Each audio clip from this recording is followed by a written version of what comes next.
go-it-alone approach.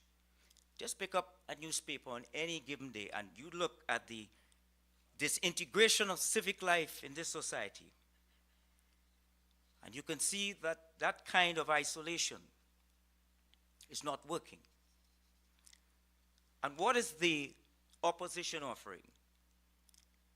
A much broader approach to embrace everyone. Crime affects everyone. Everyone, despite your religion, race, social background, class, economic status, orientation. Anyone can contribute their own ideas to these town halls so that we could arrive at a consensus to this national menacing problem. That is what the opposition is offering.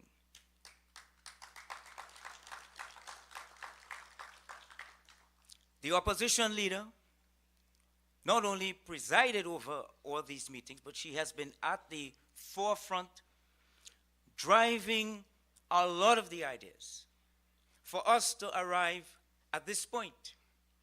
And this is very, very important, that the public understands what the opposition has been doing for all these months. And this does not exclude councillors. They have been a key part of this. From right across the country, all the councillors, they have been working. And we must say so. So tonight, Shogunas, this is your anti-crime town hall. It's great to see so many of you here by the hundreds, and I can guarantee you, because of the live coverage, I can guarantee you at the end of it, no fewer than 300,000 watching and listening to us.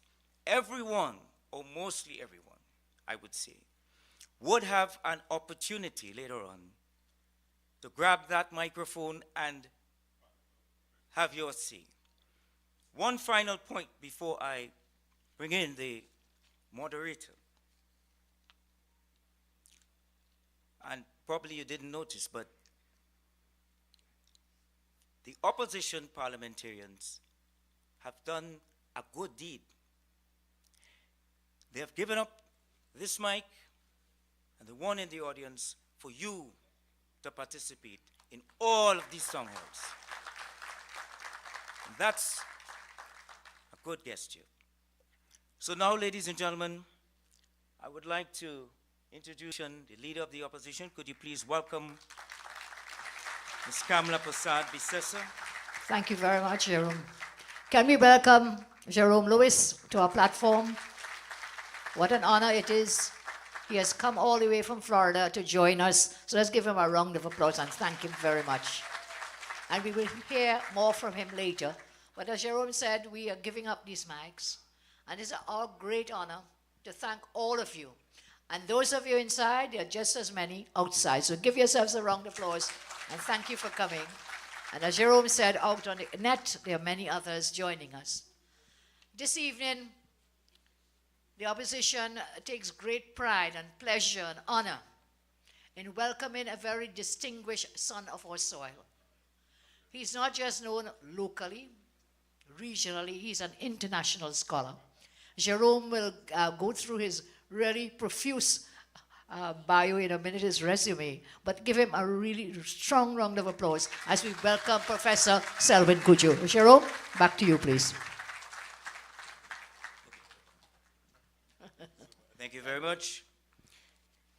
You know, whenever I'm asked to introduce someone, I have to go through their background. And maybe you take a little time and you say, okay, the person did this, they did that. But this gentleman has such a large body of work. It would take you maybe 3 months or more just to go through it. And then another maybe 5 months just to relate that. But that's not good live television, is it? So it's a great pleasure for me to introduce our distinguished scholar and esteemed speaker. Today, we have the privilege to welcome someone whose passion for knowledge, dedication, and a commitment to academic excellence have made a significant impact across the globe. Our guest speaker is a renowned scholar whose expertise lies at the intersection of Caribbean literature, Black women writers, and African literature. His work has not only advanced our understanding of African American literary tradition, but have also inspired countless individuals in the pursuit of knowledge. His academic journey is a testament to the power of curiosity, hard work, and the transformative potential of education. His role goes beyond the traditional scholar or the academic framework. He's an intellectual. He understands his role is to make a national community feel more of a sense of common identity. Dismantling stereotypes is a task that he confronts with a sober authority. From the New York Times, the Washington Post, the Boston Globe, Harvard Educational Review, the International Herald Tribune, the Amsterdam News, Trinidad Guardian, and now Trinidad Express, his work stands out for its moral clarity. His thoughtful expressions and deep research on the political landscape of Trinidad and Tobago, a society in transition, multiculturalism, cultural policy, and national development is a masterclass for all of us. An author of 84 books and counting, he's never stopped pursuing the idea that our history sparks the fuel to ignite brilliant minds. He's not the rigid intellectual who is bound by his professional training alone. He's moved by causes and ideas that conform to the values and the principles that he believes in. That's why he's here. His political affiliation is well known to everyone. And while his views can be engaging and sometimes controversial, at least you know his forthrightness and his position on any national issue. That's the vocation, ladies and gentlemen, of an intellectual. And as we gather today, let us welcome a son of the soil, a patriot, to give his insights on the current state of our nation and the path forward. Ladies and gentlemen, I now give to you Wellesley College academic and Express columnist. Please welcome Professor Selwyn Kojo.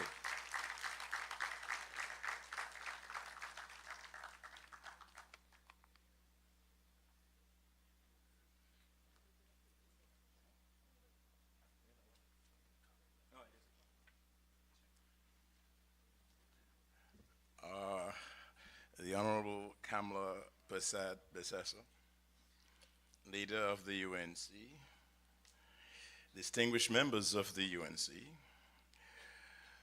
the Mayor Mohammed, ladies and gentlemen, those who are present, in fact, at this hall this afternoon, and those who are following on radio and television, I thank you so much for coming to hear what I say. I have much to say anything. And they say, I need makaram, right? They say all that kind of thing. But I'm still trying. But before I do that, I want to thank Ms. John and all the others who have invited me. And I want to recognize, oh God, when you could pull out Louis Lee Singh, you're nice, you know. Because Jerome talked about some party hopeless. It's hope or hopeless? What is the party, Jerome? All right, sorry about that. And my other dear friend, Brian Moore, he's frightened now because he's a big piano man, he's afraid. And Mr. Lizama. But before we do that, I thought I should prepare a small booklet because part of the problem, people feel they just jump into something. And I thought if I were be invited by your gracious leader and Miss John, that I should put together some essays that I've done over the years. In fact, the first one is from 1983, which could be found at the public library. And I thought I should put it together just to let folks know I've been thinking about some of these things. And so before I start, I would be very honored if the leader of the opposition would come forward and just let me present her with a book in terms of... I know what happened. Let me get it straight. I dedicate this book to Jerome and Jolene and Foster Cummins. But I have a next book called Indian Time I Come, which I did in 2010, dedicated to who? Kamla Prasad Bisasa and the East Indian struggle. So when folks think I'm coming from, I have been one thing in my life, consistent. So thank you. Thank you so very much. All right, so I'm honored to share my views on the state of crime in our country at this forum for the simple reason that if the intensity of criminal activity continues, both at the hands of bandits with a gun or bandits or social bandits with pens and computers, at the rate they're going, our situation or the barbarity of the society would decline. Such a situation would make our society unlivable for both the bandits, the white-collar criminal, and the ordinary man and woman. As a citizen of this country, I felt it imperative to accept this invitation and give me a little 2 cents for what I have to say. You may like it, or you may not like it, but honesty impels. I've called my position this evening a quest for truth, and I shall try to outline what I want to do. I said, just again, I also wish to thank the leader of the opposition for really continuing these important conversations. They are conversations in terms of Socratic dialogue. You only arrive at true discourse and discussion, not by shouting and calling people names. If it's something the nation must engage in this time, are really the future of our society. It is more important than constitutional reform. What faces each citizen every day is the question of crime and being subjected to crime at all and every level. And it seems to me that if you want to even talk about constitutional reform, you don't put, for example, Madam Leader, a conveyancer to lead. You know the conveyancer is? And a conveyancer is a man who deals with real estate. When there's so many distinguished constitutional lawyers in this country at this time, including Douglas Mendes, Jose Fayad, even John Jeremy. So the point is, you start on the wrong foot, and what happens? You end up on the wrong foot. And it's this Vicky-Vi approach to discussion and discourse that has led us to where we are today. My hope and expectation is that eventually a UNC-generated document on these discussions can be shared with every member of the community in the near future. In this way, it will help us to understand where we are, how we got here, and the way forward. As anyone can, and how we begin to approach this question. As anyone here can tell, I am the great-grandson of a slave. His name is Jonathan Kojo, who was born in Tagarigua. You know El Dorado, the place? We from the East. In 1833. However, for purpose of discussion, on Thursday, December 7th, 1899, Cyrus Prudhomme David, the grandson of another slave, lectured on the topic State Aid to Agriculture at the Victoria Institute in Port of Spain. This is a son of a slave, almost 125 years ago. And this is what he said. He said, security of the person and property being the first condition of social progress. The principal functions of every civilized government are to protect the Commonwealth against external aggression and to secure to every individual the fruits of his industry. This is a slave talking. 125 years ago.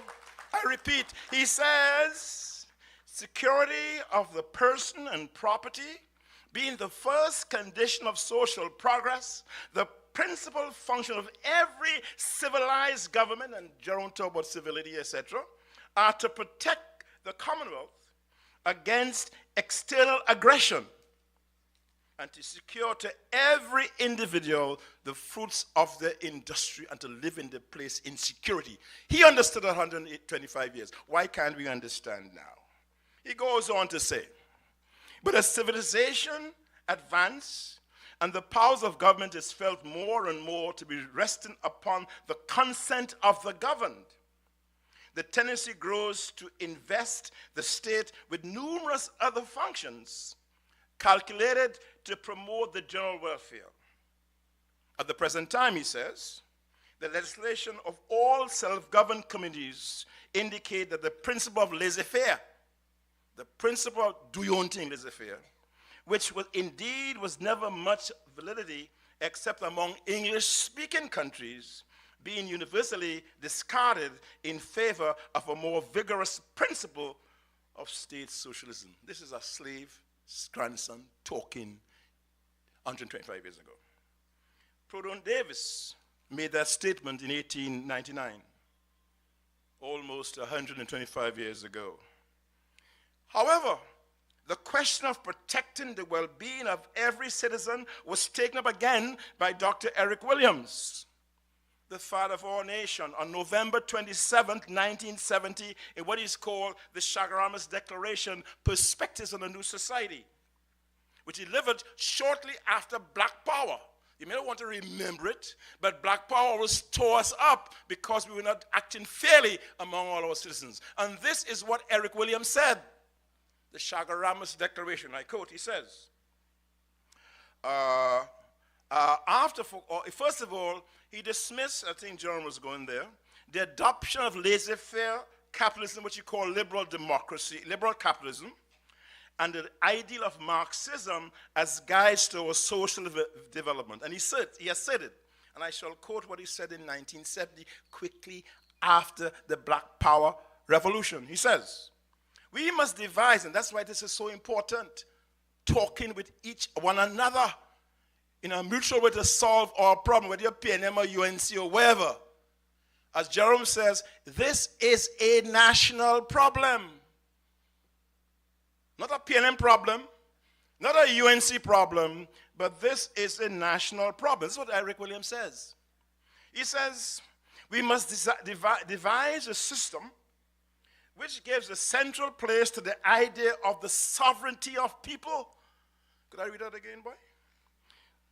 He says we must devise a system which gives a central place to the idea of the sovereignty of people, not the sovereignty of government, the sovereignty of people.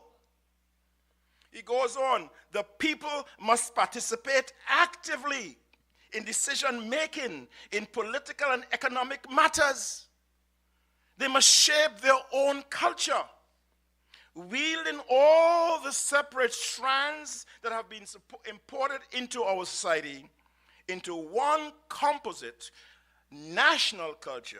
In other words, this is Eric Williams. In other words, they must, after more than 400 years of being acted upon, they must now act for themselves. From being passive objects of history, we must now become active agents in our society. They must shape their own future. In other words, nobody could shape your future for yourself. We at the grassroots levels must say what must be done. No government could do it. And that's why what is being done here is so very important. But you must believe it. You clap, you must believe it. Now, in 2010, after the UNC ascended the government, I put out a short booklet called Indian Time A Coming in Trinidad and Tobago that I launched with the late Sat Maharaj, which I dedicated to Kamla and Sat and these Indian struggles, right there, 210. It included Kamla Prasad's swearing-in speech, an Indian Arrival Day speech. It included Keith Rowley's Reflection and Resurgence, and it included Eric Williams' The Last Lap. This is 210, y'all, not today. On August 4th, 210, in my emancipation lecture, the Center of Excellence, I said, after completing the first draft of the book Indian Time A Come, I sent a copy to Professor Arnold Rampersad. I don't know if you know him, one of our most distinguished scholars. In point of fact, he won a Genius Award, invited to the White House from Trinidad. And I sent a copy to him, and after reading the book, this is what Professor Rampersad said to me, and again, which is replicated, you go and look for it. He says, we must wish Kamla well and expect her to do the best for all of us in the nation. Whether we are PNM, COP, PP, we should not want her to fail, because if she fails, it means all of us fail. And in point of fact, that was written in 210. And in this sense, in this anti-crime conversation, we should all wish Kamla and the UNC well, because if you succeed, all of we succeed. It's a no-win population. About 2 weeks ago, Sugar Aloes, you know Sugar Aloes? Ish. Are sound all right? Are doing good? All right. About 2 weeks ago, Sugar Aloes, one of the most gifted Calypsonians, uttered his concern about the prevalence of crime in the island, the Sugar Aloes. He said, people are no longer have value for life and respect for each other and their belongings, as he felt the wrath of criminals after being robbed. The Sugar Aloes. The reporter who carried the report, I think it was in The Guardian, said his trademark gold chains were snatched from his neck by bandits in the heart of Port of Spain. He ended by saying, the Calypsonian, the reporter says, the Calypsonian can no longer wear his flashy jewelry in public or at home. That's how we come. That's where we are. And this is why I'm here this evening, to speak about the troubling challenge to our nation and what I call the title of my piece, A Quest for Truth. A Quest for Truth. Whether one is PNM, UNC, or any other party, it's our national duty to share our views on this important issue. Keeping in mind, as Spudon Davis insisted, that the prime function of any nation is to keep its people safe,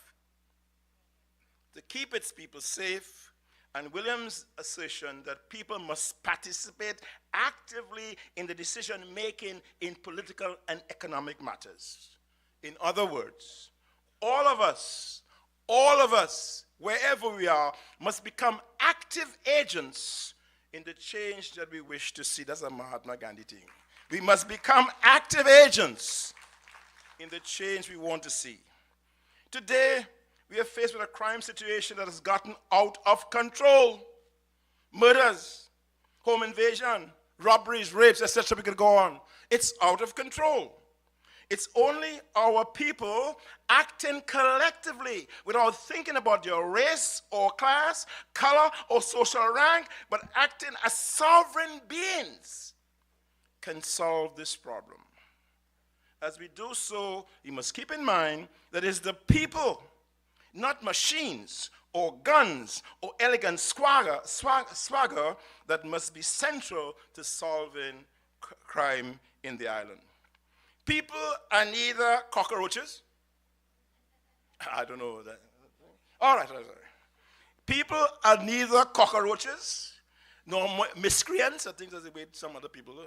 They're miscreants and so on, as others have described them. But they are our brothers and our sisters who may have gone wrong, not only because their own fault, but because those of us who claim to possess superior wisdom have failed them. We have to assume our responsibility. We have failed them in many ways as a nation.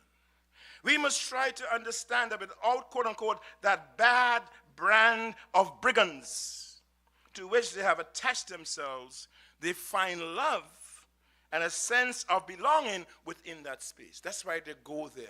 If you can't find love in among the other folks, they're going to form their own bands of brigands, and they shall then use that as a board to launch into attacking all of us. Don't get tired. Fighting crimes and criminals is a national challenge to which all of us must be committed, in which we must all be involved in. Each and every citizen, from the youngest to the oldest, this is a very important point. Each and every one of us, from the oldest to the youngest, must know what his or her role is in this important endeavor under that endeavor. In other words, if I ask you tomorrow or today, what's your role in the solution of crime? I know you're laughing and thinking, what's your role? We don't know what I said Louis is a good man and thing. But we said, what is the role of each individual? If we say it's a collective problem, the question must be, what are our individual roles? We can't leave it to no government, just the police. So one of the first things we must talk about is what are our roles as individuals. And I'm saying from kindergarten to the oldest must know, what is my role? Not if you see something, say something, all that nonsense. Tell me what your role is in the solution of the problem. And against that banner I made, or under that rubric, I make some suggestions. First, Miss John, we should declare 2024 the year of crime. Trinidad and Tobago should declare 2024 the year of crime, in which we direct all of our energies, resources, and insights to end this crime wave. In this way, we signal to the population that making the country safe is the primary business of the entire nation and everyone in that nation. It's not the exclusive concern of government, the police, the army, or the magistrates. It's a concern of all of us. So first point, we must declare 2024 as of course, the year of crime. Point two, national statement on crime. There must be, and that's why I'm so excited about this, because I'm hoping after all of this discussion, it's gone all over the country, that we could have a national statement on crime. In point of fact, in this way, we can signal, of course, to the population that making the country safe, of course, and it concerns all of us. Secondly, we must be of one accord, and that's, of course, in terms of national statement of crime. We must be on one accord on how we approach the question of crime.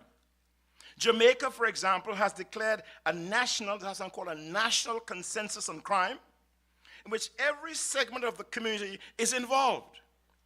Its national consensus of crime states, and I quote, it says in October 2019, the government, opposition, civil society, and the private sector industry association agreed to support a process of developing a national consensus on crime to transform Jamaica into a safe, secure, and investment-friendly society.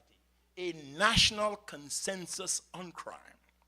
The summit in Jamaica's National Summit of Crime concluded with an understanding that successful transformation would require agreement on specific priorities and actions, widespread buy-in by the entire population with regard to the way forward, and, Madam Leader, a bipartisan commitment to implementation.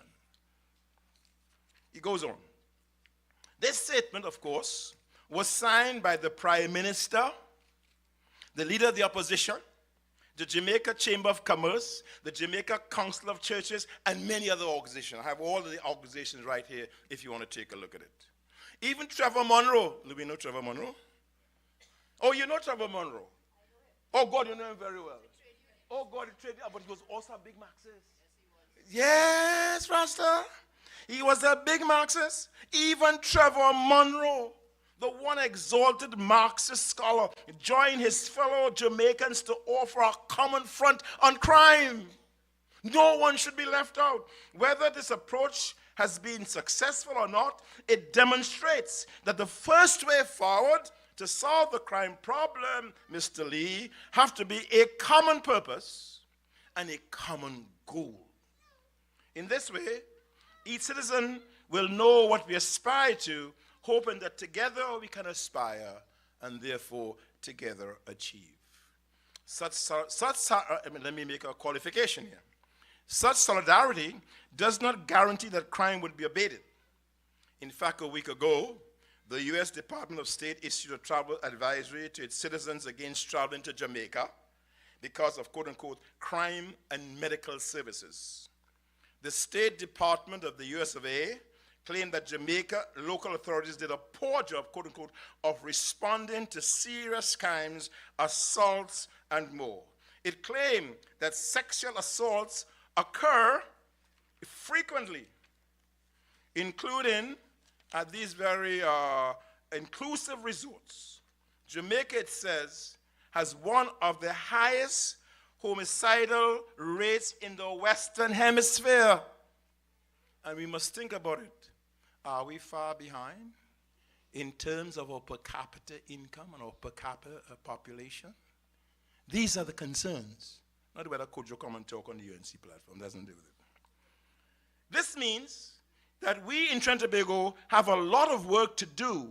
We must air our dirty linen in public, as Jerome asked you to do, so that we can come together in common accord.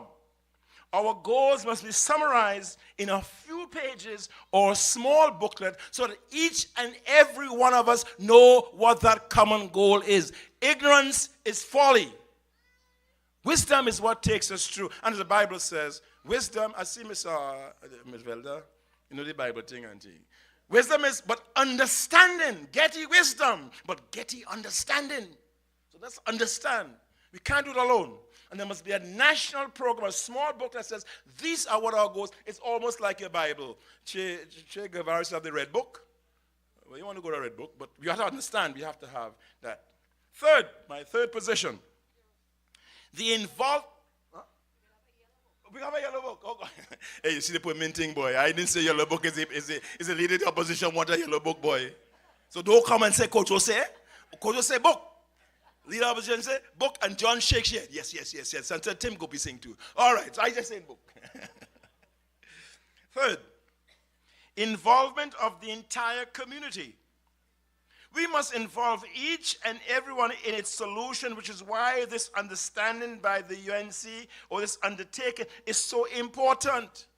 It involves people in finding the solution to their own problems. Each citizen, from the youngest child to the oldest, should know what his or her role is in the solution of the crime. It's not a Viking.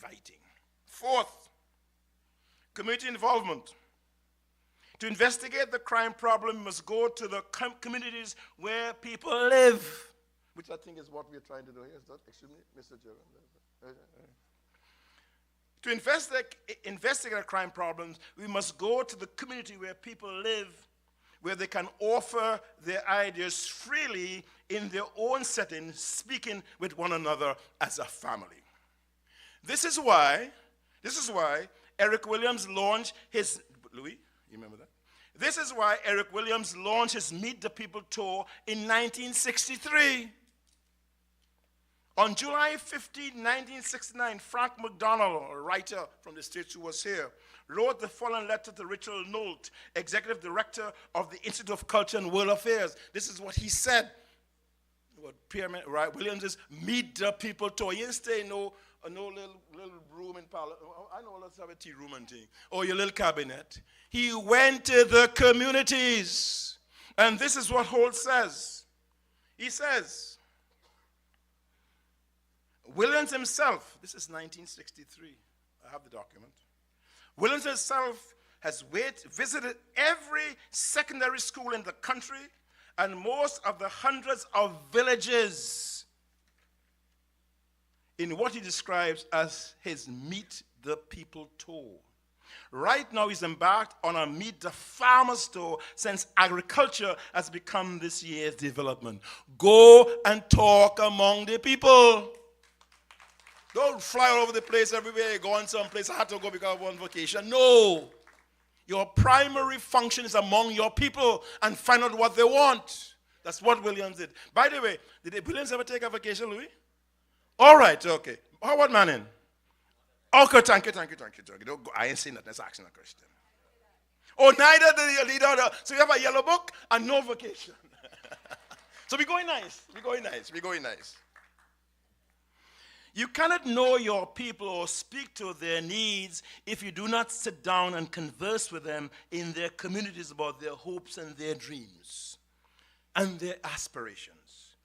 And I said, these guys, Williams and these guys, worked assiduously because the nation was their first business.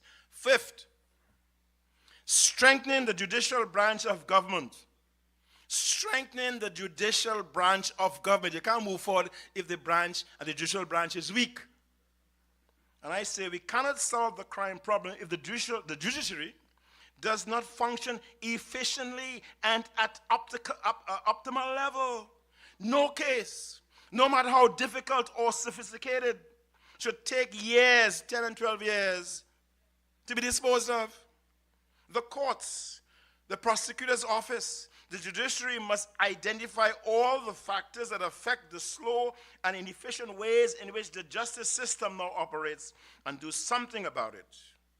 In a recent letter to the editor of the Express, John Thompson, I don't know who he is, he says, the analysis done by the judiciary just goes to show that the only real issue is a lack of, listen to this, a lack of skill development and knowledge. I know how much money we spend with them. This points to a breakdown in the skills, the standards, and knowledge transfer in the overall legal administration and practice environment, end of quote.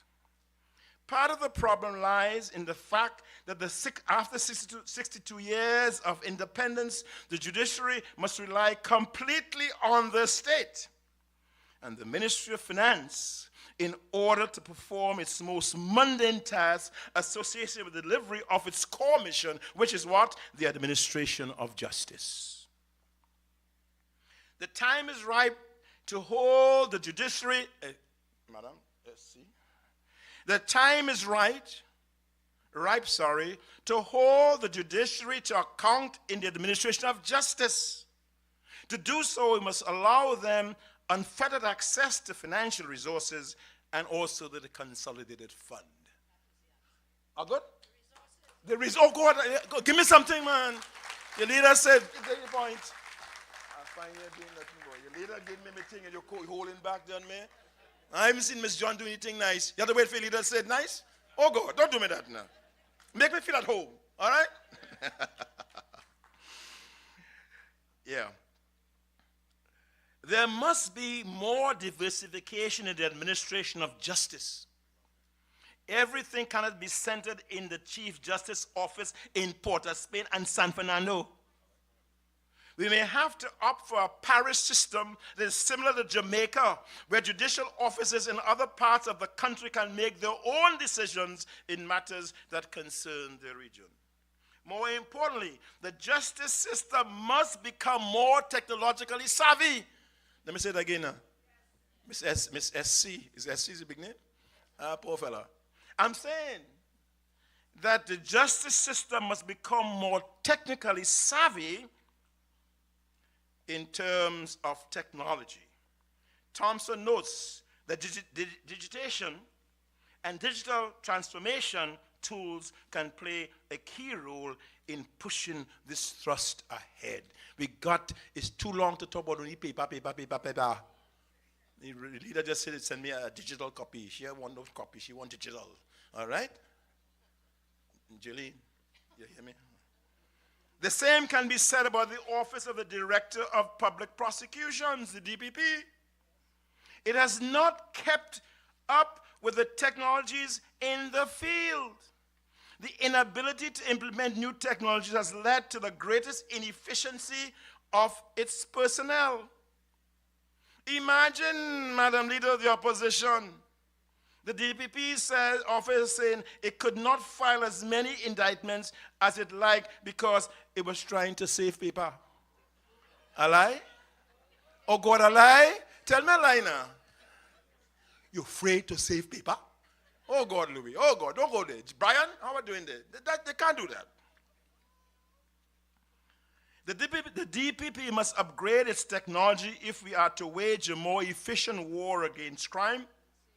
The DPP deals with criminal matters exclusively.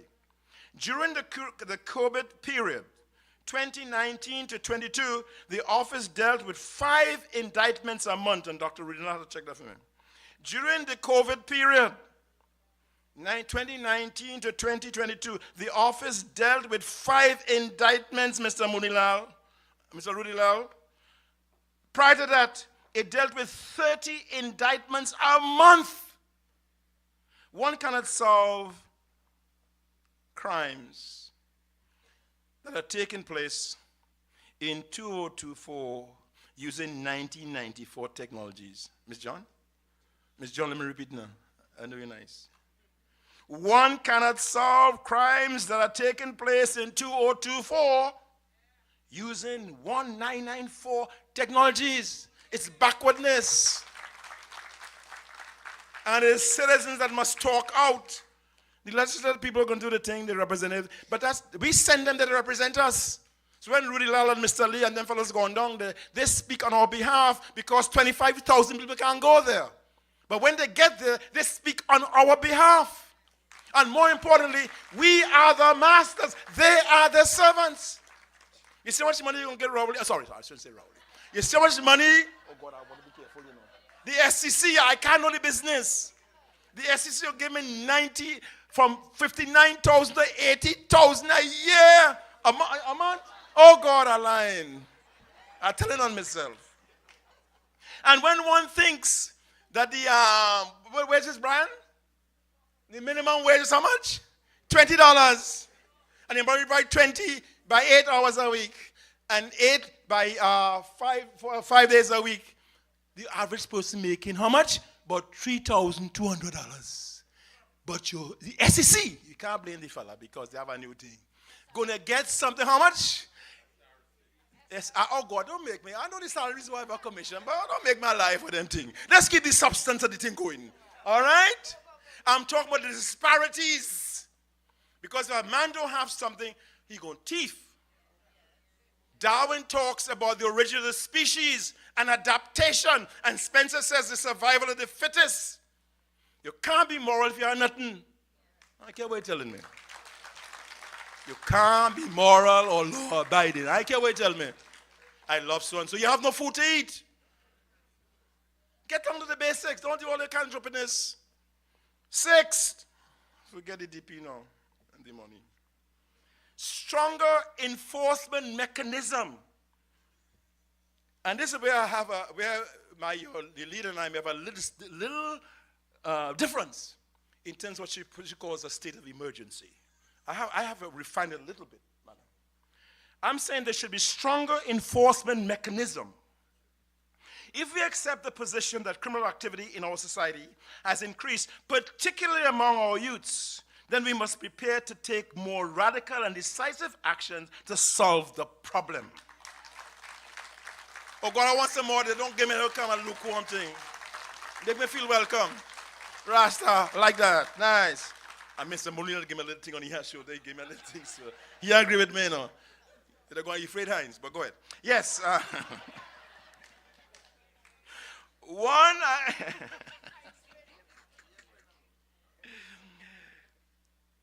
And this is important. On February 7th, 2023, that's last year, I think, the New York Times ran an interesting story, maybe this year, I'm wrong, probably 23, that was entitled, Terror by Gangs, Ecuador Embraces the Hardline Noboa Wake. Daniel Noboa is the president of Ecuador. The story begins, since Ecuador president declared war on gangs last month, soldiers with assault rifles have flooded the streets of Guayaquil, a sprawling Pacific coast city that has been an epicenter of the nation's years of long decisive violence. I'm not asking for the militarization. I want to be specific. And this is what is said in the papers. The city's on edge. Its men and teenage boys potential targets for troops and police officers who have been ordered to take down powerful gangs that have joined forces with international cartels to make Ecuador a hub of the global drug trade. Yet, when people see soldiers pass, many clap or give them thumbs up. The mayor of Guayaquil says, "We applaud the iron fist, we celebrate it. It helped to bring peace." Now, these stringent measures are not in tandem with our ways of doing things in TNT. However, I thought that was the trust of the leader of the opposition's position.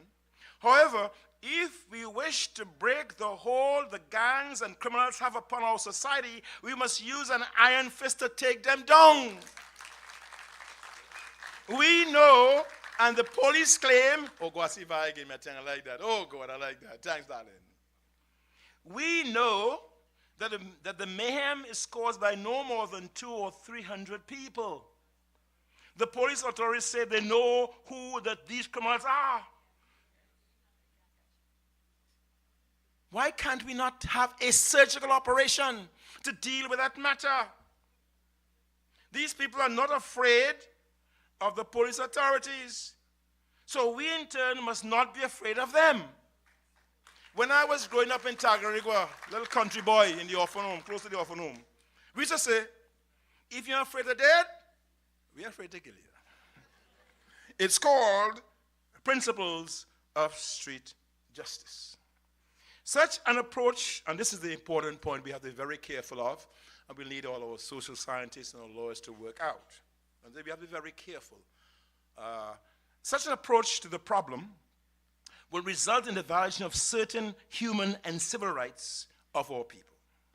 But the price we must be willing to pay if we wish to regain our society, we have to give it serious consideration. We must have the courage to act boldly now. As my mother used to say, don't take a flambeau to look for something in the night which you could find in the day. We know what the problem is. You may not have picture oil in your lamp. Do not take a flambeau to look for something at night which you can see during the day. We know what the problem is. The question is, how do we do it? Of course, protecting certain civil rights. But your point is really, we have to have a surgical approach to that problem with all manner of, and say it openly. We frightened, go to the Privy Council. Never see things so. Be independent. We be one country. Be a republic. But what the Privy Council go say? I don't understand that. Man, you could help me. Are we free or are we subjects? Are we sovereign? At some point, we must assume our rights and say, this is our country. And by the way, the Privy Council don't want to be again. They say, oh, go and solve your own problem. Seventh, parents' responsibility. Oh, God, Tim, you said that, but let me do it nice now, man. Let me leave it Louis sing on the phone and listening to me. Parents' responsibility. Oh, God, is that right? We must hold parents responsible for the crimes their juvenile children commit. We must hold parents responsible for the crimes their juvenile children commit. In a recent decision of the Oakland Country Circuit Court in Michigan, USA, Jennifer Crumbley was found guilty of involuntary murder for the gun rampage of a teenage son who carried out the state's deadliest school shooting more than 2 years ago. Her son was sentenced to life in prison for killing 4 students. But however, the guns he used to commit these crimes was a gift from his parents. She maybe get 15 years and so on. Husband get tried. But the point is, Parents must be held, however we work it out. Now, we don't have a solution to everything, but these are guidelines how we begin to approach the problem in terms of understanding what it means. So parents, of course, now, while I disagree with the Prime Minister on what he has said about crime, there's one point in which we agree. We cannot evade the question of self-responsibility in these matters. On this, he's quite correct. We must assume self-responsibility. Parents, especially absent fathers, must be held responsible for the violent crimes of their juvenile children. They must be made to pay for neglecting their parental failures. 8, clean up the police force. Hello?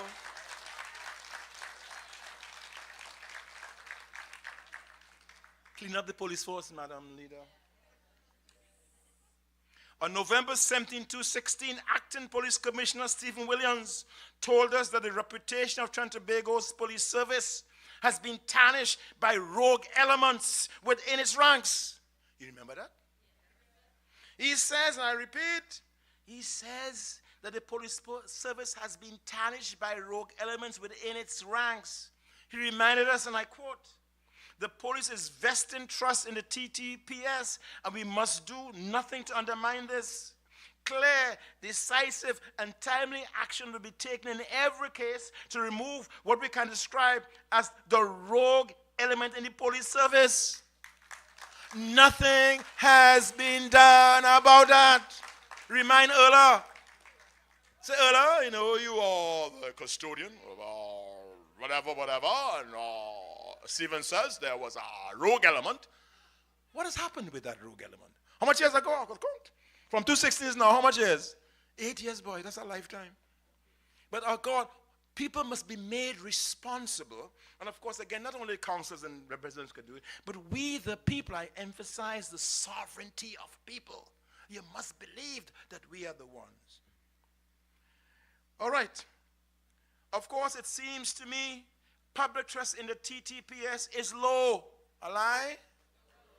Oh, God will tell me something that make me feel like I say, yeah, Rasta. Public trust in the TTPS is low. The general public is afraid to provide public police information about crimes that take place in their communities and the criminals who commit them.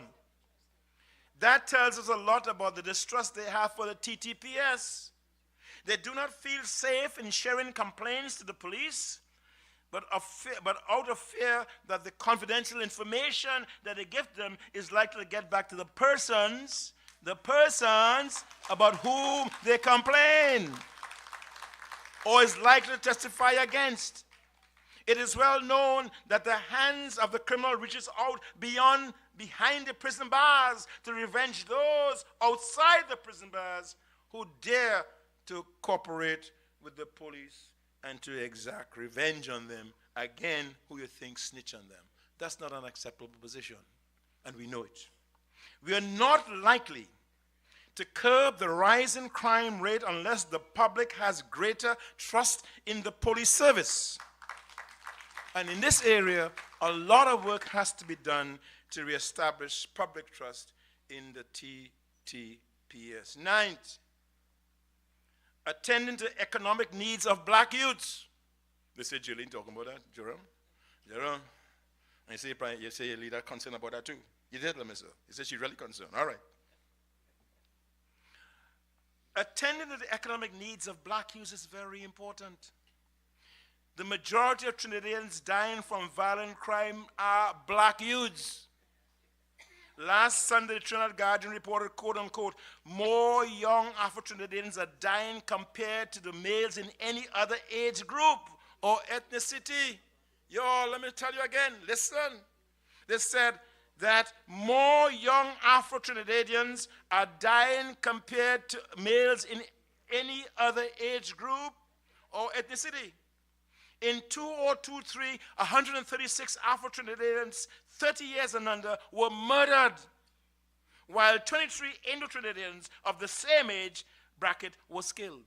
136 Africans, black fellas, were killed as opposed to 30 or 23 Indo-Trinidadians. And they conclude, this means that 491% more Afro-Trinidadians, males 30 years and under, are murdered than Indo-Trinidadian males of the same age. That's real. That's not their problem, that's our problem. Because it may start by us, but when the COVID got, it has hit everybody. When the COVID got, it has hit everybody. A week ago, someone sent me a video of several black youths celebrating at a funeral of a prominent gang member. The person wrote to me, there is a type of joy. Hear this. There's a type of joy and celebration in his young death. It's like a death cult. It's a very deep and serious problem. Every day it gets worse.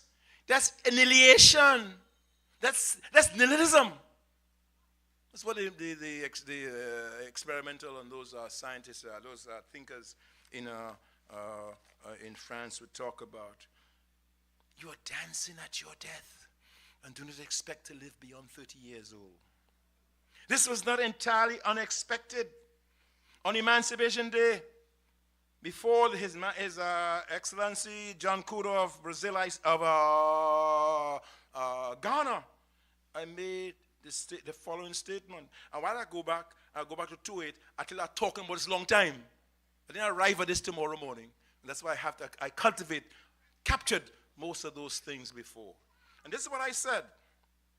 Even as I speak, our liberation is not complete. Even as we speak, our liberation is not complete. Young men in our inner cities of the ghettos, as they like to call their place of residence, are choosing their coffins. As one of our young Calypsonians, Magnus Dan, reminded us, few of them expect to live beyond 30 years of age. In our ghettos, death stalks our children and our young people with vengeance. During slavery, few Africans lived beyond the age of 30. Are we going back to that? Are we going back to slavery? During slavery, the lifespan was 30. And we in Trinidad say I see all the nice Starbucks, German like Starbucks, and all the nice thing, and they build up coming through sugar one. It's all the nice thing American have. But we have to be very careful. 10th, the dignity of work. Dr. Williams addressed the nation shortly after the Black Power revolts in 1970. He titled his address, Revolution and Dignity. He ended with the following words. This is 1970, after the Black Power revolts. It says, the rights of humanity must commence with special assistance to the black man to make up for historical injustice and the time lost through his exclusion from the economic and social and even political progress of the 19th century. Then he says, let us, fellow citizens, now dedicate ourselves to this question of human dignity, beginning necessarily with the black dignity and the establishment of economic power. The establishment of economic power without which there can no be dignity, confidence in the fact that we lead forward. Without work, and work is not just getting a salary, are the habits of work that we cultivate. Today, black people find themselves at the bottom of the economic ladder. They keep sinking deeper into the quagmire of poverty. Although there's not one major, Madam Leader of the Opposition, there's not one major industry in Movant or Laventil.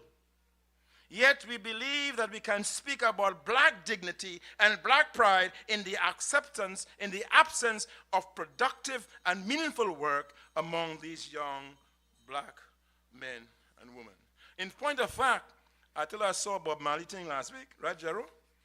Bob Marley now, you have a film. I never reached here yet. It's called One Love. I saw it Wednesday. I had to go check him out. And this is what Bob Marley said. I know you like Bob. This is for you. I know you like Bob. Our revolutionary put it this way. Them belly full, but we hungry. A hungry mob is a angry mob. A rain or fall, but the dirt it off. And yet a yoke, but the yield no enough. Are gonna sing that, oh God, he said all of that. Thing rough. We have to give jobs. And in this case, both the UNC and the Panama failed us in this regard. Unless we put our youths to work where they live until they understand the dignity of work, there is no way of getting out of this problem. And the obligation, I make it very clear in terms of this situation, that, that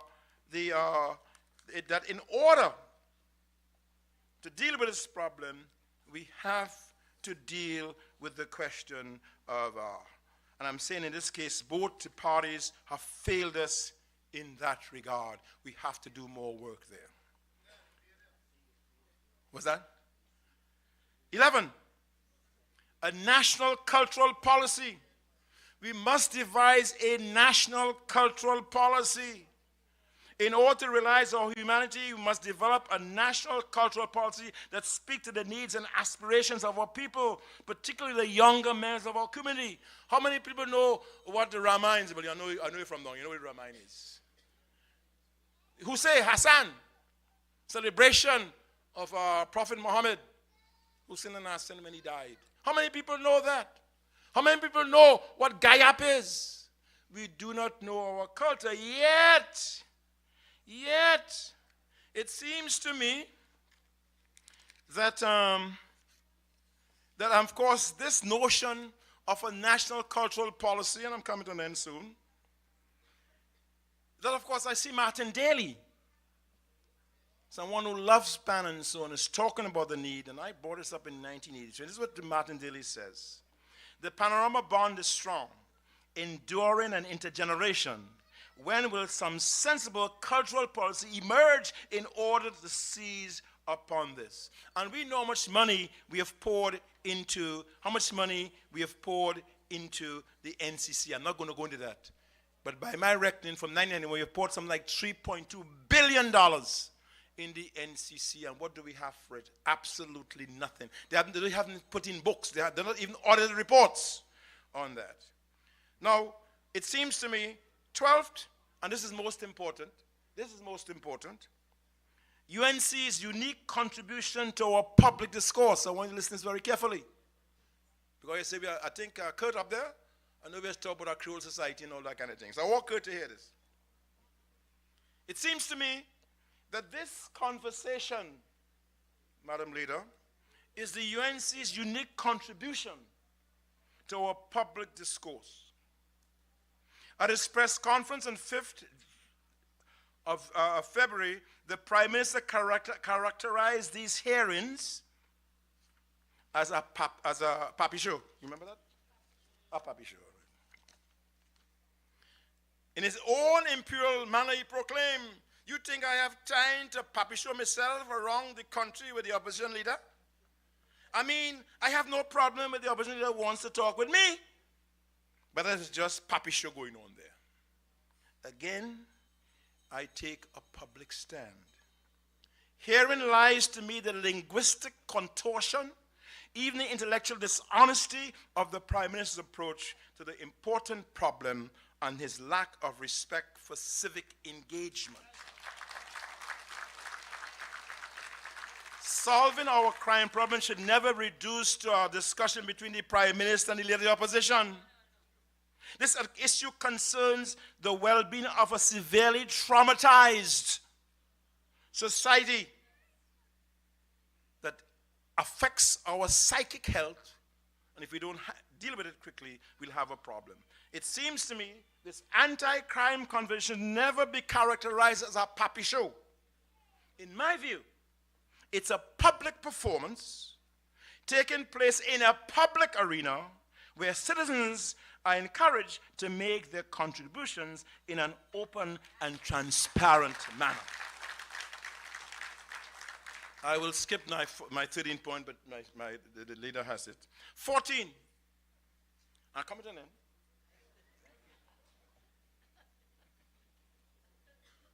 You laughing, you laugh, you're going out. See, you want to talk to your prime minister. You want to talk to me, it's all right. 14, civil discourse and respectful listening. When I attended St. Mary's Anglican Church school in Tagarigua, my teacher had all kinds of wonderful proverbs on the wall. One thing he says, 4 things come not back again: the spoken word, the sped arrow, Tim, the past life, and the neglected opportunity. We cannot get very far if we don't respect what others say. While members of both parties have been guilty of throwing words at one another, such thoughtless obscenities cannot lead to a fruitful and positive resolution of this problem. Now, I went on, I want to talk about, and I want to read this because I think it's important. I'm reminded of a contribution Fitzgerald Hines, Minister of National Security, made at the Government Crime Symposium that took place at Hyatt in April last year. He said, among other things, he says, and I want the leader to listen carefully, he said, among these beautiful photos of people at the symposium, hear me, this is a man who is in charge of national security for everybody. There are few featuring the sour, big-time loser, the evil woman from Siparia, the filthy rich one from Oropuch, rum-soaked lout Miss DeMark, and skinhead upstart were all there. These discourteous lost souls remain seated while the entire gathering stooped to congratulate Dr. Roll. I am saying that these words have absolutely no place in public discourse, and there must always be respectful listening and I'll come into my last point. I'll come in general already. This last one is very important. Because we got to think, we talk, and that's why I call Kurt, he's a big man and talk about the thing on the cruelized society. We must think about this society is not just simply a cruel society, or it's also a society that deals with Indic philosophies. We all brought something from where we came. We all break something. This is why, again, this is important. I'll end on close to this note. 15. Truth is God. Truth is God. And I've entitled my paper, A Quest for Truth. I start by saying that. Many of us see these hearings, Miss John, as a way to get to the truth of the crime problem into the open. Because dialogue, in the Socratic sense, is one of the better ways to arrive at reality. Not through monologue, but through dialogue. This is why I support and embrace what the UNC is trying to do in this regard. However, and I want you to listen carefully to the remaining thing I said tonight. Remember this, because all of us sometimes take ourselves for granted and don't understand how important we are in terms of making our contribution to the national zone of culture. However, there's a deeper philosophical reason why this anti-crime conversation represents one of the UNC's finest moments, and why it constitutes a unique contribution to the nation. For the past 69 years, the PNM has ended its meetings with a rallying cry, "Great is the PNM, and it will prevail." Many people who utter that phrase do not know that Dr. Williams took this phrase from Cicero. It's a Latin aphorism. Of course, he took it from the Latin aphorism that says, "Magna est veritas et pravalere," which means, in its original form, great is the truth, and it will prevail. In other words, Dr. Williams substituted, Louis, the word PNM in place of the word truth. And this is what undergirds the statement, "Great is the PNM, and it will prevail." In doing so, Dr. Williams drew from a Western tradition of thoughtful and informed understanding of this phrase. It also comes from the apocryphal text. In the Bible, there's a canonical text and James and Peter, and then there's the apocryphal text, or the hidden text. And this phrase is also found in one of the apocryphal books of the Bible, Esdras, chapter 4, 41 verse. It reads, and this is what the Bible says. This is, of course, from the apocryphal text. It says, and with he held his peace, and with that he held his peace.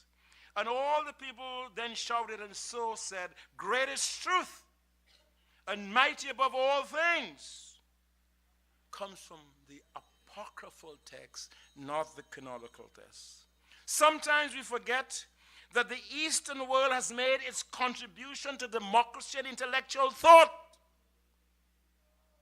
The great Mahatma Gandhi possessed another conception of truth. That's why it is so important. The great Mahatma Gandhi possessed another conception of truth. In his writing, he said, truth is God. Tim, am I doing all right? Mahatma Gandhi said, truth is God, and God is truth. In fact, the word satya is derived from the Sanskrit sat, which means truth. J. Meher, a writer of India, says, Gandhiji believed that truth is the first thing to be sought for, and beauty and goodness will come then after. This is Gandhi. In fact, the subtitle of Gandhi's autobiography is what? The story of my experiment with truth. That's Gandhi. Which expresses conviction that life is an internal quest for truth and perfection. And this is why the anti-crime conversation is so important.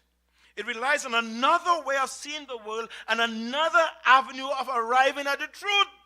We can always follow Western people. We have our ways. That is from the philosophical trust of the sacred language of Indic philosophy, which we must embrace if you will become one people. And what's the Indic philosophy? It consists of the philosophical traditions of the Indian subcontinent, includes Buddhism, Jainism, Sikhism, and Hinduism. And that's where Gandhi was coming from. But it's another way of seeing the truth. This is why the UNC should end every session of this anti-crime conversation with a cry, great is truth, and it shall prevail. Such a declaration, Ms. John, will convey to Trinbagonians that this anti-crime conversation is concerned with seeking truth, bringing together people of all persuasions to solve a common problem as it seeks to perfect our society. In the end, this is what democracy is all about. I have one more page. Oh God, give me a little something. Oh God, give me a little. Give me a little something now. Chanka, give me something now. Don't put too much boys in the sea. Did I put some boys to hold me down? Transparency is my 16th point.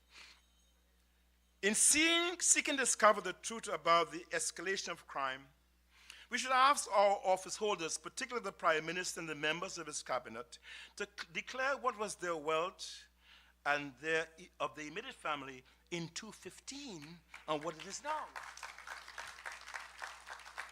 In that way, we can see if crime is paying for them or not. I'm making a scene we could see. Whether the increased wealth resulted from the escalation of crime, which we say in philosophy is causal, or whether the increased wealth, if there was any, just happened at the same time that crime increased, which again in philosophy called correlational. Is it correlation or causal? I just asked that question now. Don't say that you're empty the truth. And so I end as I began, pleading for the principle that animated this anti-crime conversation and going back to my ancestors to understand if my people are destined to return to the condition we thought we'd overcome when the British ended slavery or forced to end slavery, or later the iniquities and the iniquitous conditions of indentureship. As my friend Margaret Brim stated in a book recently by hands not known, slavery was so inimical to natural law that it could only be sustained by positive law. I know the law. Sorry, I know. I always saying it right. Frederick Douglass, one of the most illustrious African-American scholars and freedom fighters, died on February 20th, that's tomorrow, 1895. That is 120 years ago. He dedicated his life to improving the conditions of oppressed people as he fought against racism and bigotry.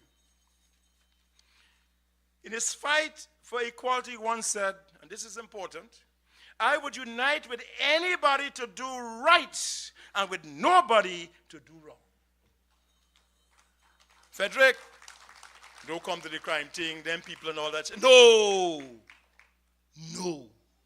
As a principal physician, the most illustrious member, is the most photographed. Frederick Douglass is the most photographed man in the States in the 19th century, more than Lincoln and everybody else.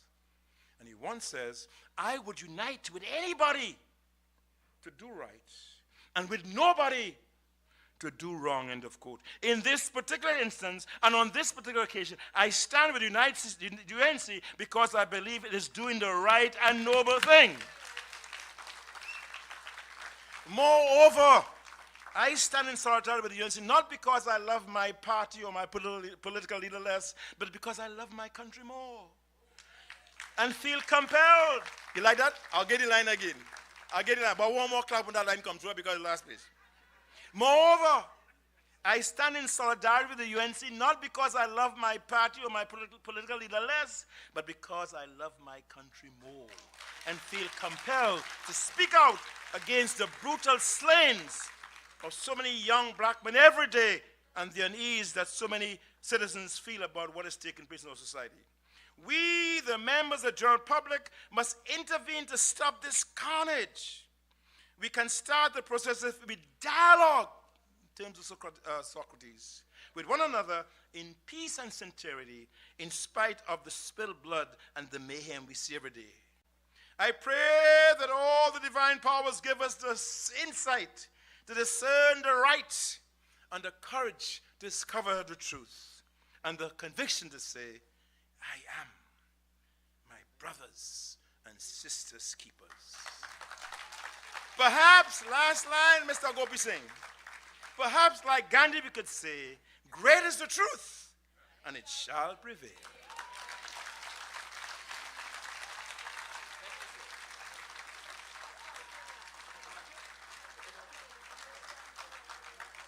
I think if we were to summarize Professor Kojo's speech, he's really saying call an election now, right? Yeah. I'll give you 2 minutes if you want to say it.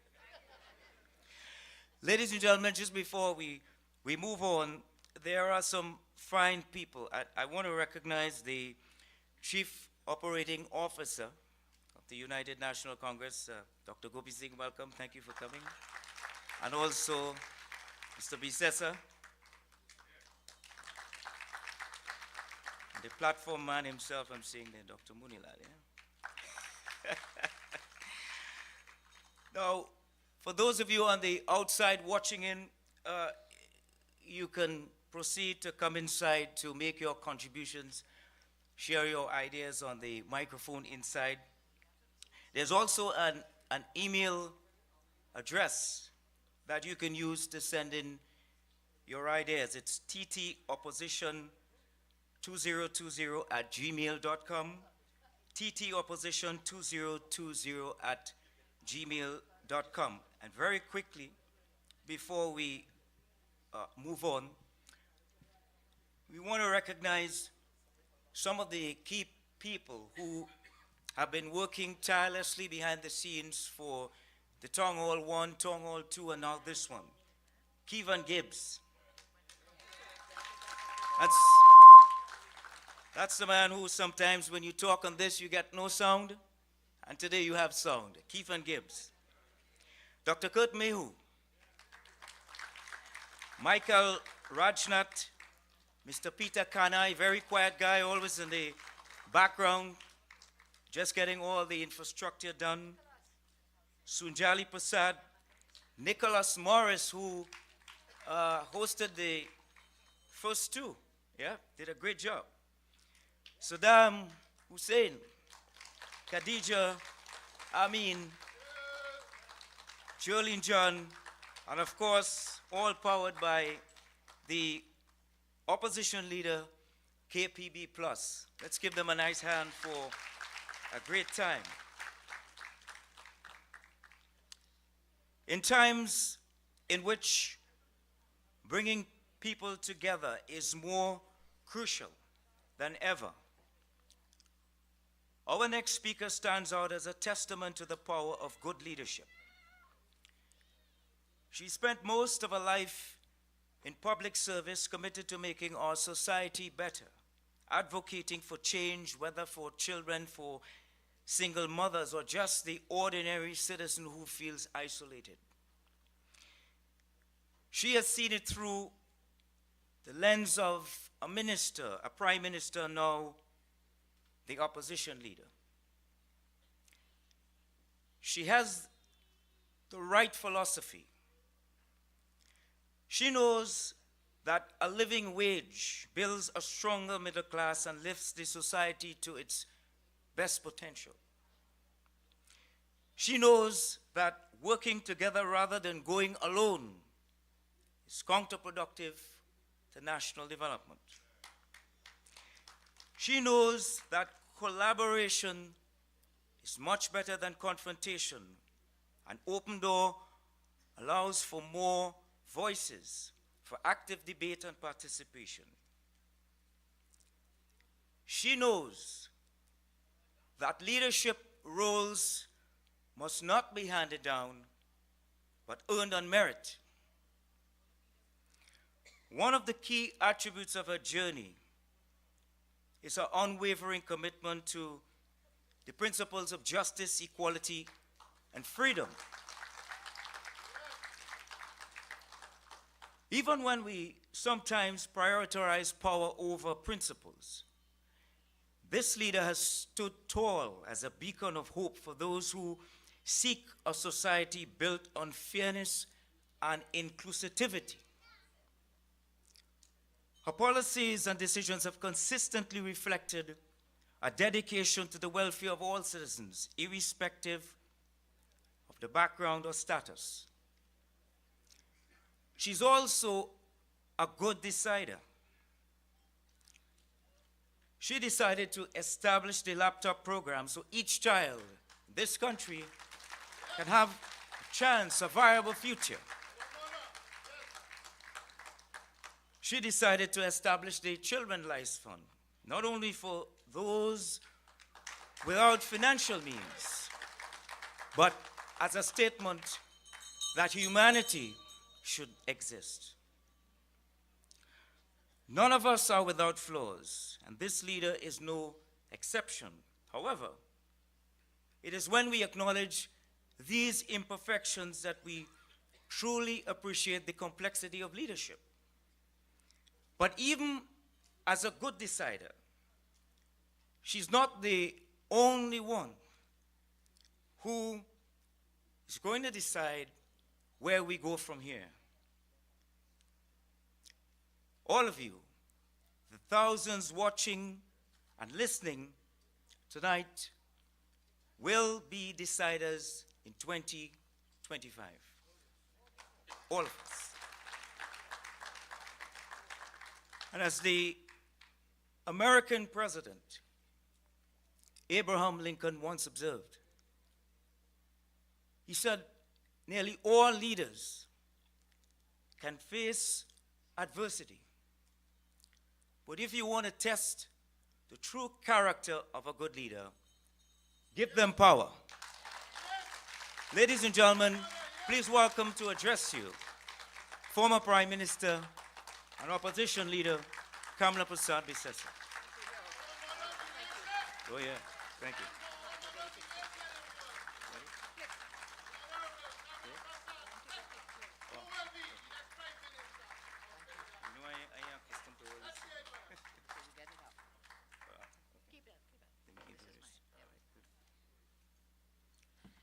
Okay, we've had a very lovely evening. I see it's coming on to later than evening, but good evening all. Sharon has acknowledged everybody in the crowd, so give yourselves a round of applause and thank Sharon. And I know we will open the floor, so don't panic. And I see a long line is waiting. And yes, a lineup. And that's why we are here. Professor Kojo, can we give him a standing ovation, round of applause?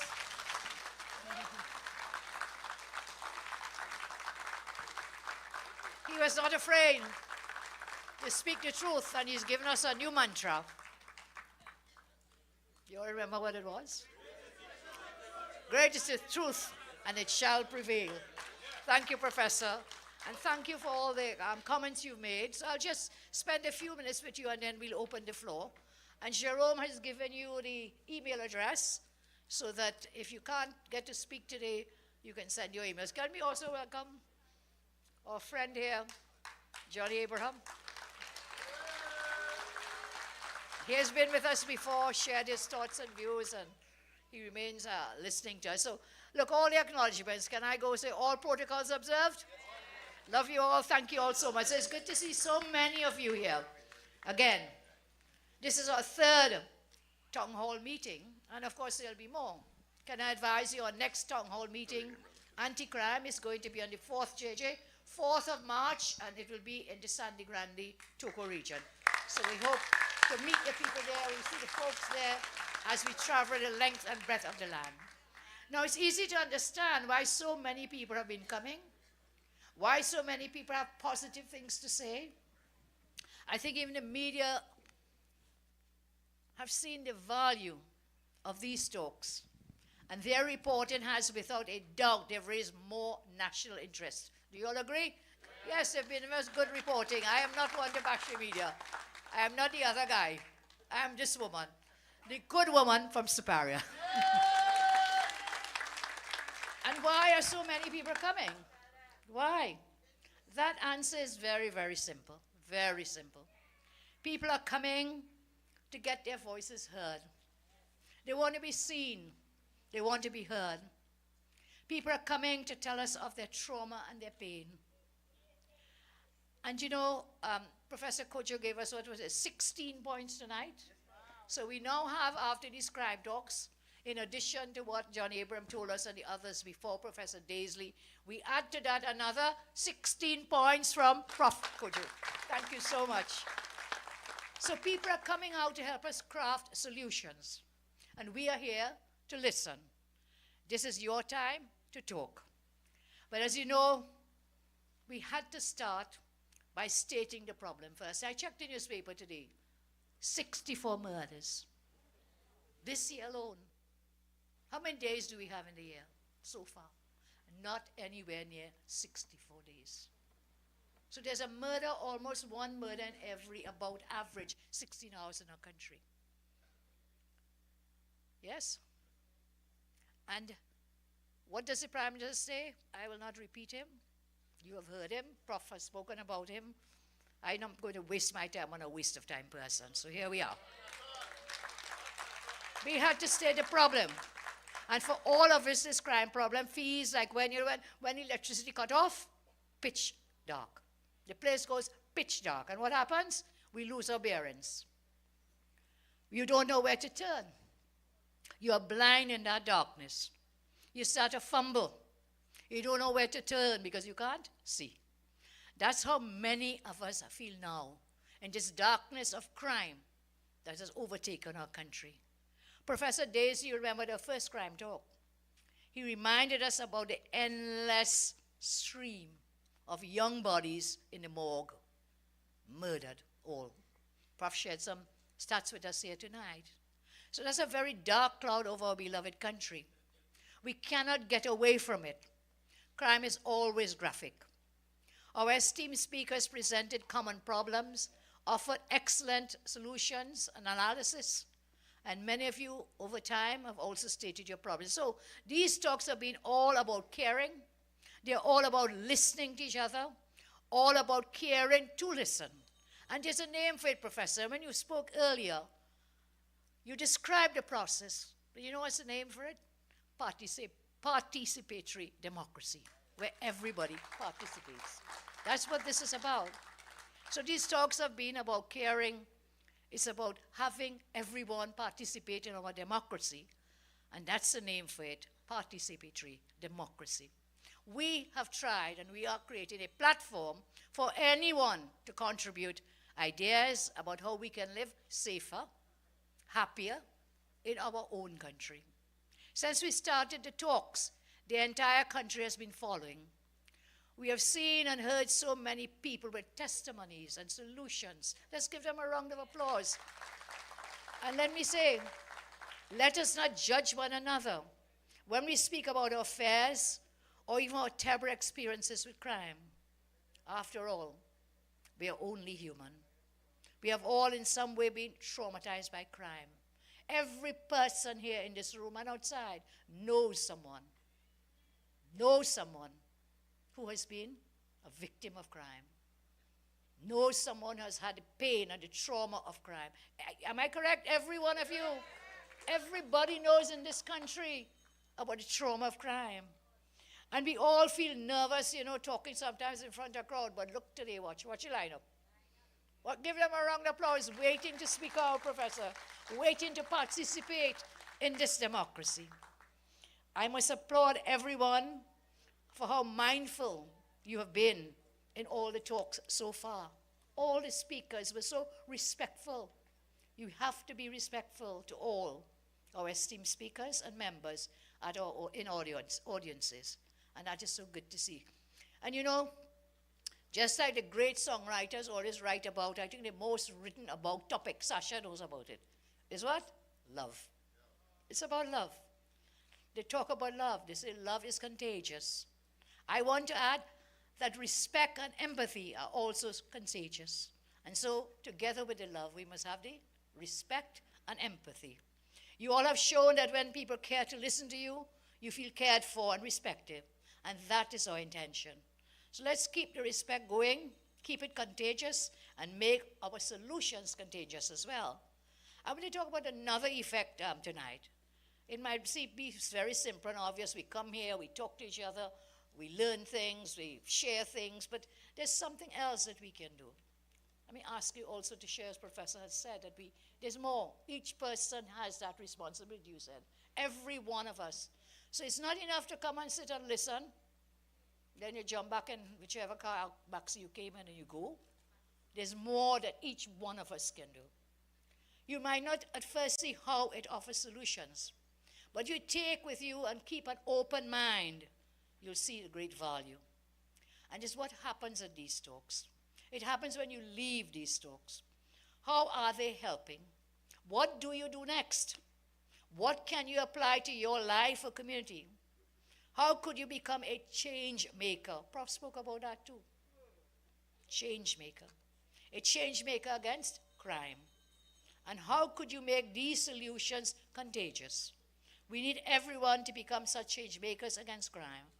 And so I say, we know everyone cannot live and have a 10-foot fence. We know that. Everyone can't live in a fortress. Everyone can't have armed bodyguards or any kind of arms whatsoever. Indeed, you might have all of that, and still you could be a victim of crime. We have seen that happen. So what am I talking about? I'm talking about how you share your insights from these talks with a wider audience. Can you please just give me a minute? You're disturbing me, please. Thank you very much. Can you give them a round of applause to stop disturbing me, please? It's okay, Kiva, I understand. I know they have to work, so they're doing their best. It's a little disturbing. Thank you so much. So I'm asking you then, on behalf of all our speakers and myself, if you heard an idea that you think can work, please share it widely. We say in the era of the internet, make the ideas go viral. If you heard something and you have more questions about it, please organize your own cottage meetings and brainstorm about how they can work in your community, in your village, in your neighborhood. When you hear that, set up in your own villages and your communities. And when you do that, invite your MPs and your councillors and others so we can continue to share the word and spread the gospel of the truth. Not the gospel of the PNM, but the gospel of the truth. So I'm asking you this because we cannot cover everything here. We will not have every answer to every problem, but we care to share these ideas with each other. And look at the scale we are doing it all. If we keep the momentum going, we must succeed with great ideas. We all want each other to be, I said, happy, safe, and healthy. So let's talk. Let's listen. Let's care. Let's make these actions and virtues contagious. As I said, it sounds very simple, But I bet if there were hundreds of such cottage meetings in every community, we can spread the gospel of the truth and look for solutions. And let your councillors and MPs and others know they're very interested and they work hard, you know. They work very, very hard. You know, they talk about the salary increase, Prof. And they're asking what is opposition view on it. I'll tell you this. That is a matter for the government. The opposition has no say. I said in Parliament last Friday, let the opposition have its say. What happens? The government has its way. That is how the Parliament works. So that is for the government to decide where they want to go. But if it were me, I wouldn't go down that route. I wouldn't go down that route at all. What I would say is this. You see people only looking at the parliamentarians, and they work hard. These guys work very hard, okay? But it also covers people like councillors. It covers all the senior public servants who work very, very, very hard. All is about a few hundred people. They should benefit from it. You could leave us at the top. You leave Rowley, no. Okay? Kamala, no. The president, no. But give the rest of public servants, give it to them. Give it to them. They deserve it. But I think he's just feathering his nest knowing he's going to lose the next election. So he wants that pension one. Anyhow, I wasn't going there. No. Professor, you caused this. Yes, you caused this. You raised it, you raised it. So I'm certain, you know, I say, let's meet and greet together. Let's have the cottage meetings in the constituencies, in the villages, in the communities, and so on. And I'm sure MPs, councillors, mayors, aldermen, all of them, they're eager to hear your solutions. A friend who is a systems design person tells me that this approach to policy design is called participatory design or co-design. So I don't stay on the top on design.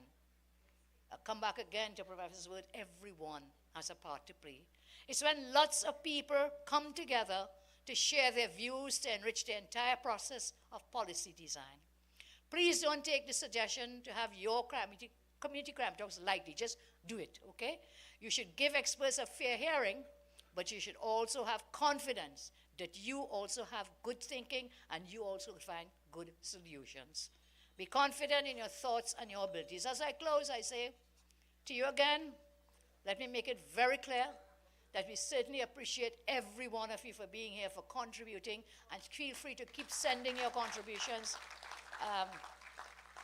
We have been very blessed and honored to have both Jerome Lewis, again, let's thank him, and the goodly, brilliant Professor Kojo. He did what they say, he didn't put water in his mouth. He was very clear. So what do I say with you all again? Great is he, and it shall prevail. And great also is the UNC, and it shall prevail. I thank you, and God bless you all. Thank you so much. Thank you. All right, so good. Yes. So we can go to the first person who's right on the floor. Just give us your name, sir, and proceed. And folks, let's try and just keep the statements brief so that everyone can have an opportunity. If you have a question, you can pose that to the political leader or Professor Kojo. Go ahead, please. Thank you. Good evening to the Honorable Leader of the Opposition, Mrs. Kamala Prasad Bisessa, His Worship Mayor of Shogunas, Farouk Mohammed, MP for Shogunas East, Miss Vandana Mohit, all MPs, councilmen and women, aldermen and women, members of the media, and all guests present. I am Banjala, the 2020 Calypso monarch, and also known within the Ifa Orisha community as Baba. I stand before you today with a heavy heart as I address the pressing issues that are affecting our beautiful Twin Island Republic, particularly the escalating crimes and violence that have spread fear and distress among our citizens. We as the people of Trinidad and Tobago deserve to live our lives without constant fear of violence and crime. It is crucial for the present government to provide not only answers but concrete solutions to address the root causes of these issues and ensure the safety and security of all citizens. The recent desecration of our sacred places of worship is an alarming indicator for the depths of which the perpetrators of these crimes are willing to sink. It is imperative that the authorities take immediate action to protect the religious institutions and uphold the values of peace and harmony that are integral to our community. In my 2024 Calypso contribution titled Sackcloth and Ashes, I emphasized the need for a revival in our soul to heal the wounds that continue to take their toll in our nation. Trinidad and Tobago desperately needs a revival in governance, UNC. One that prioritizes the well-being of its people without prejudice or discrimination. Let us come together as a united front to demand accountability, transparency, and effective measures to combat crime and violence in our country. It is only through collective action and a commitment to positive change that we can overcome these challenges and ensure a brighter future for all citizens. I thank you. Thank you very much.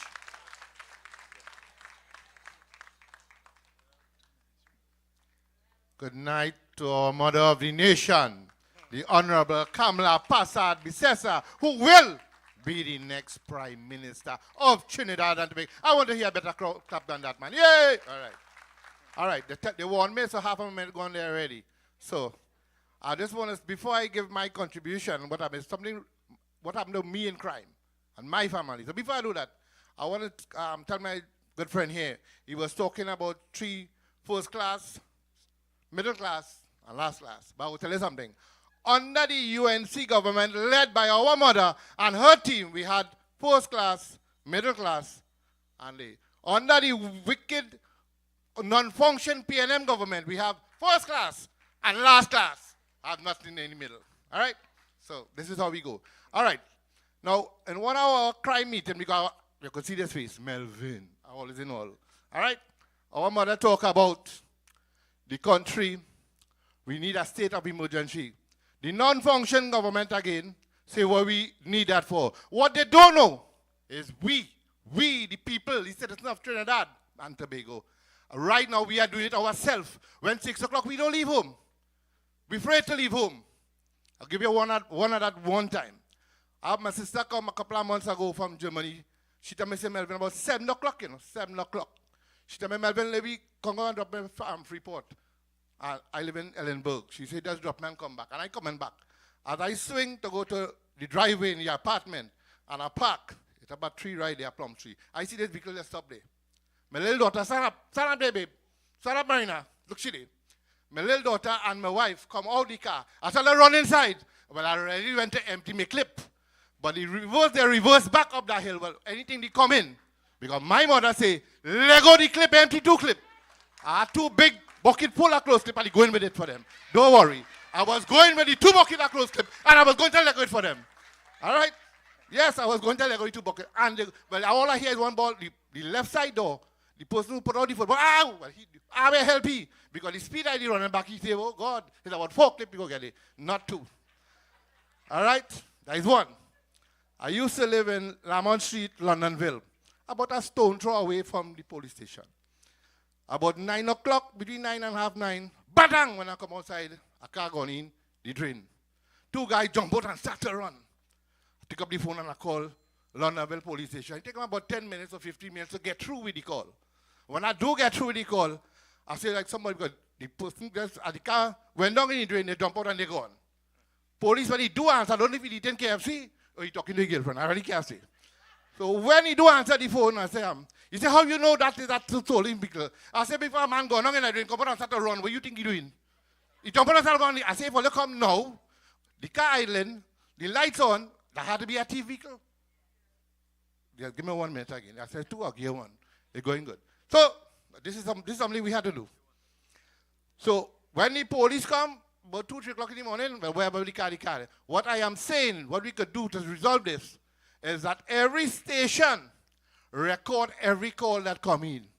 So we will be less hearing, we are no car, because I was going to bring the police. I said, I come and follow, they say, no, don't come. You can't transport police.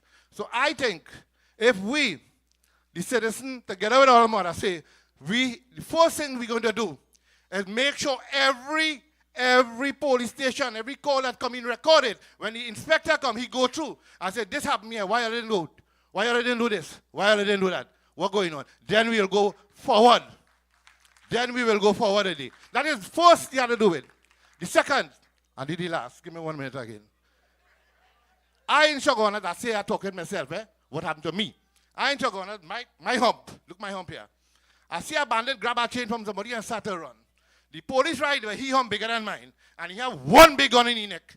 And he walk in, so bandit gone. That's how they know they go get away with it. When I was in Germany, my sister and them, Constance, you seen police with mountain bike, police who could run down people, crime limited. You let go police in Shagona right now, they hump bigger than mine, and the gun bigger than I go tell you. And then they walk in, so how do you go get a bandit? We need to put these things in place. Anyway, they're cutting me off now, so I gotta leave now. Thank you. Thank And you, next sir. time. Thank you very much. Next time. All right, let's. So the next gentleman. Yes, you can have the mic. Are you gonna read all that stuff? Oh, awesome. Oh, you're next. No, he's next. Oh, this. All right, so you can sort of summarize it for us, right? So that we could take care of the line, right? Thank you very much. Yes. I think she's helping. Yes. A pleasant good evening to everyone. My name is Ramchandar Singh. I presently reside in the El Carmen St. Helena area.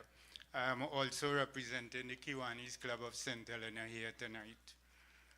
I want to say a special good evening to the political leader of the UNC, the Honorable Kamla Prasad Bisesa, and to our Member of Parliament, Dr. Richard Sicharan. All other protocols observed. This evening, as I stand before you all, I am wondering what is causing the crime level to be so high in such a small country as Trinidad. Why are the security forces finding it so difficult to control or have a grip on crime? Presently, we are ranked 6th in the world on the crime index, according to the TNT Guardian. When one looks at the news, one could see that the crime is very rampant throughout Trinidad and in recent times even in Tobago. Where I live in the constituency of Caroni East, the situation is getting worse daily. During the month of February alone, if you go on social media platforms, you will see that almost every day there are break-ins, robberies, carjackings, home invasions, and murders. Why is this happening? It is because the criminals are getting more and more desperate and brave in conducting their activities. It would seem that the police don't have a clue of what is happening and the criminals have no fear for the police. One thing that the police is very good at doing is coming after the incident has happened and taking a report and treating the victims as though they are the criminals. Another main concern in those areas is that in close proximity to bars, vehicles are parking and obstructing homeowners' gateways. Very frequently, those vehicles are engaged in playing loud music very late at night, affecting the elderly, and the police seem to turn their blind eye to these incidents. For 2023, there were 29 incidents. 17 of these were homicides, 9 robberies, and 2 assaults. So far, for the period 2024, there were reported 5 cases of serious crimes also. At this point, I would just like to go through a few measures quickly. So we only allowed like to take. I just want to touch on two. So just two of my measures. take 2 of the 4. Yeah. Thank you. So one is the establishment of the CCTV cameras, which is an important fighting tool for the police. About 3 years ago, the Minister of National Security indicated that he's going to repair all the non-functional cameras and install new one in areas where needed. Up to now, nothing has happened. All those were just propagandas.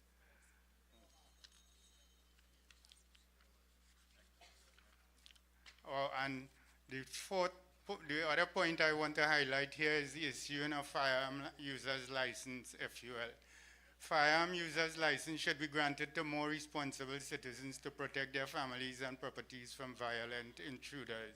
Why it is so difficult to get an FUL in Trinidad? In the US, one can simply present oneself at a gun shop with an ID and be able to purchase a firearm.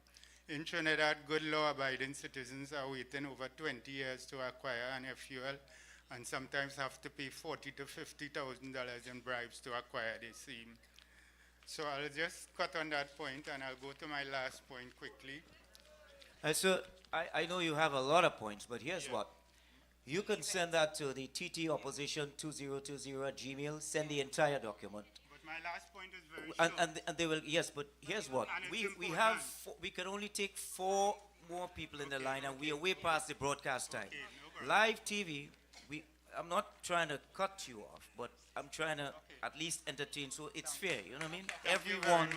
Thank can you get very an much. opportunity Can to you really work express with your MP, Dr. Rishi and Ramchandra? Can you all email it the rest of the document, Yes. please? We'll take it into account. Thank you so much. Thank you. Right. Yeah, can you get an email to the opposition? Email, please. Thanks. Just before you begin, let me just repeat 1 second. It's TT Opposition 2020 at gmail.com. That's where you can send your information. Thank you. Please proceed, ma'am. Good night, all. I'm Carol Mahbir from Jennyham Junction Farmers Association, and I'm here tonight. Good night, Miss Honorable Kamala Prasad Bisset, and our MP of Parliament, Mrs. Vandana Mohit, and all other medias. Tonight, I just want to touch on the crime in the Farming Association, because we have a lot of strange vehicles and farmers have been held up, robbed, tied, and beaten, and vehicle took away. And that is all about if the crime could,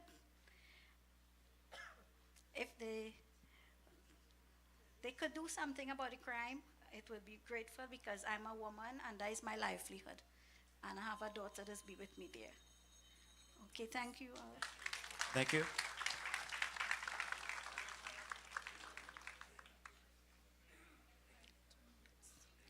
Hi, good day. My name is Darren Daniel. I'm a businessman from Arima, a well-known businessman as well. All protocol observed, and special thanks and everything. Words can't describe how I feel about the Prime Minister. To be, I'm sure about that. What is my contribution here today? The youths. Something about the youths. I have a special interest in the youths are the future for tomorrow. I definitely do like how some of those youths nowadays not even reaching the age of 30. We have to do something about that, because at the end of the day, they are the future for tomorrow. And I'm well known for community work.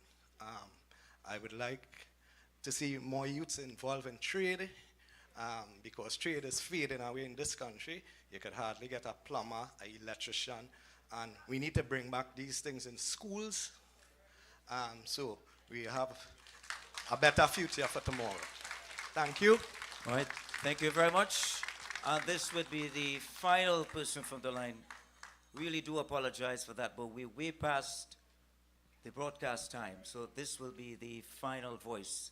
Once again, just before you go on, ma'am, TT Opposition 2020 at Gmail. That's where you can send all of your information, and we'll get that. Continue. Thank you. The Honorable, our political leader, Mrs. Kamala Prasad Bisessa, all protocols observed. Good night, everyone. My name is Precious Crickshank, and the first thing that I want to say is 50 days in the year thus far, and 64 murders. As a young woman in Trinidad and Tobago, I don't feel safe. What exactly is the commissioner doing to reduce the surge of crime in Trinidad and Tobago? Absolutely nothing. I see nothing being done. I listened to the JSC on national security, and I was disappointed by the responses from the commissioner. It was disappointing. If this government cannot do the job, leave office. How long must we suffer? We are suffering for good governance, suffering for justice. Why must any nuisance in society be able to walk free and at any time become an endangerment to law-abiding citizens like all of us? I reside in the district of Edinburgh, Londonville South, and the crime is slowly enrolling in my community. Young people are stifling for the lack of community development activities. The community center was recently opened and nothing. But very soon, they would have a temporary primary school there and also a police post. But yes, we have been asking for a police post in Edinburgh 500 for years. But we have enough land to build one. Why suffocate the young people from the ability to use the community center? We have never used it, never. I don't believe that crime is difficult. It's not a difficult crisis to solve. But we need people who are willing to be brave to solve it for our future. And the people who are brave to do so and who have the fortitude and the ability is our party, the United National Congress, with our political leader, Mrs. Kamala Persad-Bissessar. Thank you. Good night, everyone. My name is Brenda John. I wasn't going to speak, but listening to 500, I'm the counselor for Enterprise South Londonville North. And it really hurt me to stand here, Vandana Mohib, the MP for Shoguanas East, lobbying Parliament for a police post in African ground. We had a 9-year-old child get killed in African ground, and we keep asking for a police post. And nil. Heinz sit down, rock back in Parliament and laughing and sleeping and say we don't deserve a police post in Enterprise. We are humans as well in Enterprise. We need it. It have the white building, the community center in Enterprise for years. For years we lobbying, but they could open one in 500. We have a preschool in Londonville. You know where the preschool in Londonville, the Presbyterian school is? In Journeyham and Quinnipiac. Nothing for the school children. They have to leave Londonville to go Journeyham. Now they put them in Carlson Field. So you know what is happening? So all those parents, they have to relocate to go Carlson Field. That is not part of crime. I don't know what is part of crime. We need the police post in Enterprise. Enterprise is a place that crime is affecting badly. So we need them to get off the street to do something. We need for the police to act and do something. Do not wait until the crime happen and then knock on the door. How could we help you when it already happened? We are tired and we fed up with it, and as the counselor representing you all, I'm not going to stand and let it happen in Enterprise. We're going to unite, we're going to lobby, and we're going to work together as a community to get that police post in African ground for the people of the community. Good night. Thank you all so much. Thank you very much, Ms. John. And I think from this wraps it up, and from what we've heard from all the Q&A on the floor, I think everybody agrees with Professor Kojo. Call an election now. Yeah. Listen, you see serious party, see big party? This is party. So ladies and gentlemen, this wraps it up, and we want to thank you so much for coming out tonight and sharing your views on this anti-crime, special anti-crime town hall. We want to thank all the organizers here, the mayor, MP Vandana Mohit, who's been working in the background, and all the folks who were at the tail end making this happen today. Let's give them a nice round of applause, and we'll see you at Town Hall number 4 soon. Thank you.